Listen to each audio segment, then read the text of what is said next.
Ilikuwa kama ibada kwa wapagani wengi kufanya saumu kabla ya majira ya machipuko wakati wa spring equinox ili kujiandaa kwa mazao na utele wa vyakula uliotolewa na msimu wa machipuko.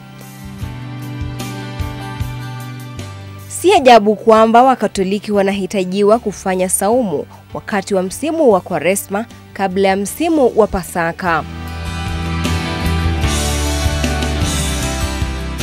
Katika enzi za kale, ulaji wa nyama ya sungura ulikuwa marufuku isipokuwa katika sherehe za Ostara.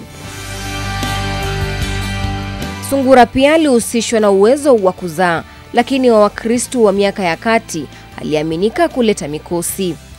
Ijapokuwa tamaduni na itikadi hizo zimekuwepo kwa karne nyingi, hazijanakiliwa kwenye Biblia.